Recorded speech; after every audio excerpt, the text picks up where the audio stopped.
नमो ब्रह्मण्यदेवाय गोब्राह्मणहिताय च जगद्धिताय कृष्णाय गोविंदाय नमो नमः। बोलिए श्री कृष्णचंद्र भगवान की जय। बोलिए पुरुषोत्तम भगवान की जय।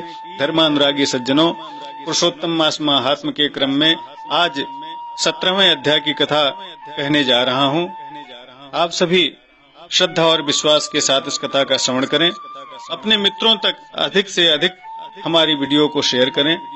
यदि आप हमारे चैनल पर पहली बार आए हैं तो चैनल को सब्सक्राइब करना मत भूलिएगा। पिछली कथाओं को सुनने के लिए इस वीडियो के डिस्क्रिप्शन में अथवा चैनल के प्लेलिस्ट में जाकर आप कथा सुन सकते हैं। आइए आज हम 17वें अध्याय की कथा प्रारंभ करते हैं। बोलिए वृंदावन बिहारी लाल की जय। सप्तदशोऽध्यायः। नारद उवाचो तथा किमभवत्तस्य प्रबुद्धस्य महीपते तन्मे वद कृपा सिन्धो शृण्वतां पापनाशनम्। श्रीनारायण उवाचो स्वकीयश्चरितं श्रुत्वा प्राक्तनं चकिताननं राजानं पुनरेवाह वाल्मीका श्रवणोत्सुकम्। नारद जी बोले, हे कृपा के सिंधु, इसके बाद उस राजा दृढ़धनवा का क्या हुआ? मुझसे कहिए, जिसके सुनने से समस्त पापों का नाश हो जाता है। ऐसी कथा को आप हमें जल्द से जल्द सुनाइए। नारायण जी बोले, अपने पूर्व जन्म के चरित्र को सुनकर आश्चर्ययुक्त तथा सुनने की और इच्छा रखने वाले राजा दृढ़धनवा से वाल्मीकि ऋषि बोले। वाल्मीकिरुवाचो इति ता शीतला वाचा समाकर्ण्य प्रिया मुखात् सुदेवो धैर्यमालम्ब्य हरौ चित्तमधारयतो। वाल्मीकि मुनि ने कहा, इस तरह से अपनी स्त्री के मुख से शीतल वाणी को सुनकर सुदेव शर्मा ब्राह्मण धैर्य धारण करके हरि भगवान में चित्त लगाता हुआ अपने कार्य में लग गया।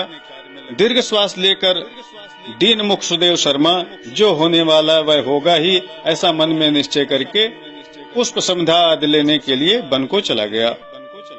इस प्रकार से बहुत सा समय बीत गया।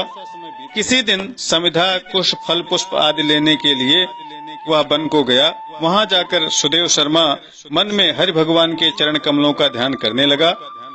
सुदेवो मनसाध्यायन हरे पद सरोरुहम तस्मिन्नेव दिने गच्छत वापीम सूनु सहृद्वतः प्रविश्य वापीम चिक्रीडे वैश्ये सहवारिणी जलयंत्रैच पन्वारी बालके सुस्मयन मुहु। उसका लड़का सुखदेव अपने मित्रों के साथ बावली की तरफ चला गया।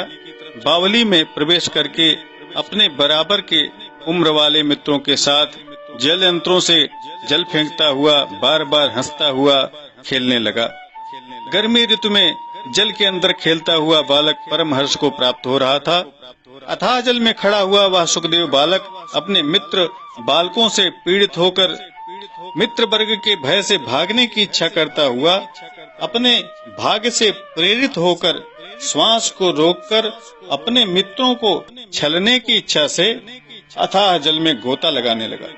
लेकिन बहुत अंदर तक जल में चले जाने के कारण जब उसकी सांस फूलने लगी, बाहर निकलने का प्रयास करने लगा तो बाहर नहीं निकल पाया और जल के अंदर मृत्यु को प्राप्त हो गया। जल से बाहर न निकलते हुए देखकर उसके सभी मित्र बहुत चकित हुए और हाहाकार करते हुए बहुत जोर से भागे। अत्यंत शोक से ग्रस्त होकर वह बालक गौतमी उसकी माता से जा करके उसे सारा संदेश सुनाया। बालकों के मुख से इस तरह सुन करके उस गौतमी के हृदय पर वज्रपात हो गया। उन बालकों के वचनों को सुनकर वह गौतमी तुरंत पृथ्वी पर गिर पड़ी। उसी समय वन से सुदेव शर्मा नामक ब्राह्मण भी लौट करके आया। पुत्र के मरण को सुनकर कटे हुए वृक्ष के समान पृथ्वी पर गिर गया। कुछ क्षण अचेत रहने के बाद दोनों ब्राह्मण स्त्री पुरुष उठकर उस बावली की तरफ गए। जाकर अपने मृत पुत्र के शरीर का आलिंगन करने लगे। उसके शरीर को गोद में लेकर सुदेव शर्मा बारंबार पुत्र का मुख चूमने लगा।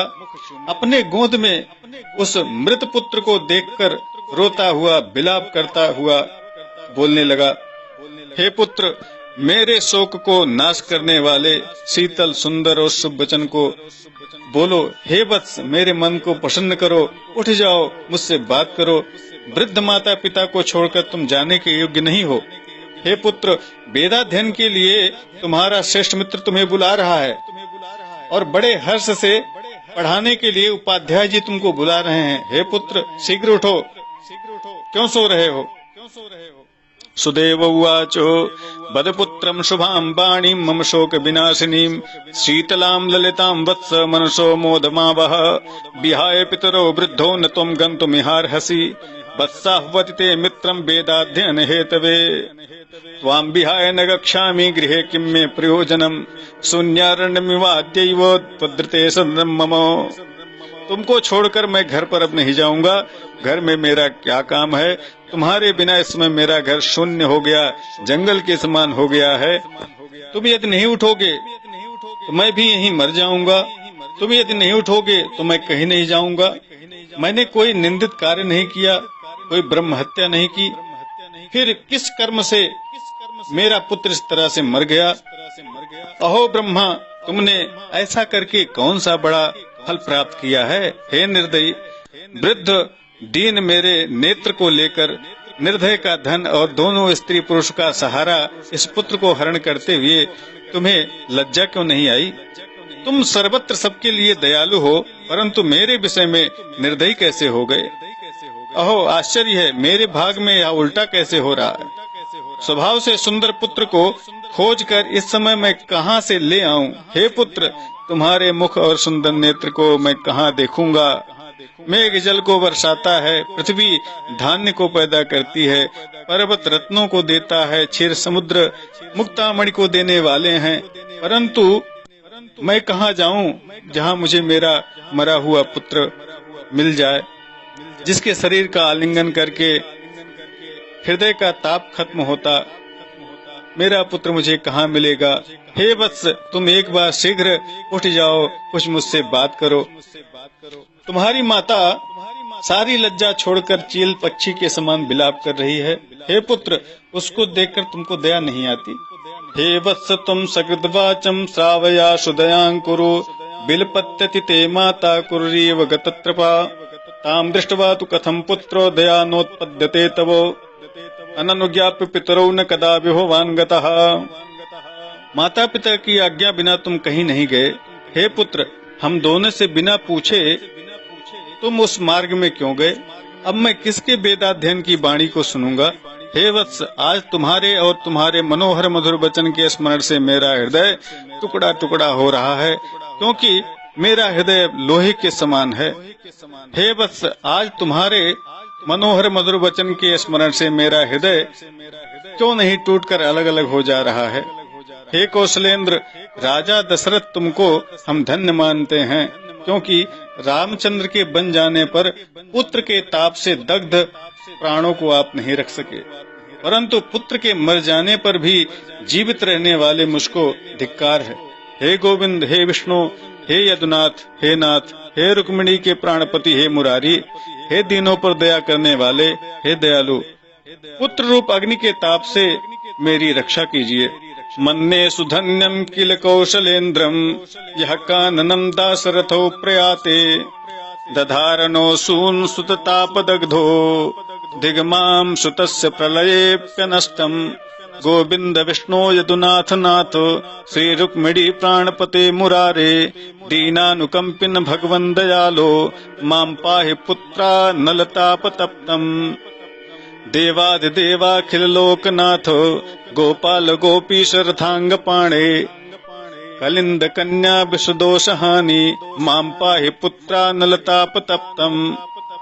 हे समस्त लोकों के नाथ, हे गोपाल, हे गोपीश, हे चक्र को हाथ में धारण करने वाले, हे जमुना के विषदोष को हरने वाले, पुत्र रूपी अग्नि के ताप से मेरी रक्षा करिए।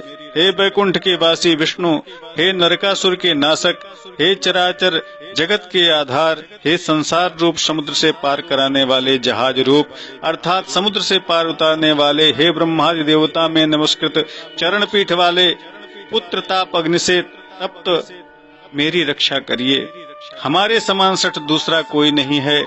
जो मैंने देवकी पुत्र श्री कृष्णचंद्र के वचनों का उल्लंघन कर पुत्र में दुराशा की, कौन अभागा पुरुष भाग्य में न रहने वाली वस्तु को प्राप्त करने की इच्छा रख सकता है।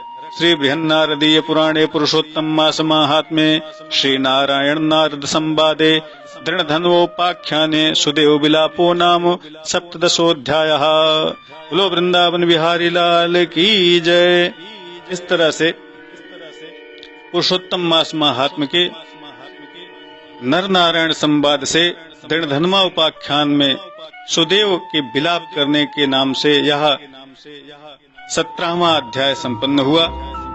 आगे की कथा हम अगली वीडियो में आपको सुनाएंगे। नमस्कार, जय विश्वनाथ। ओम नमो भगवते वासुदेवाय।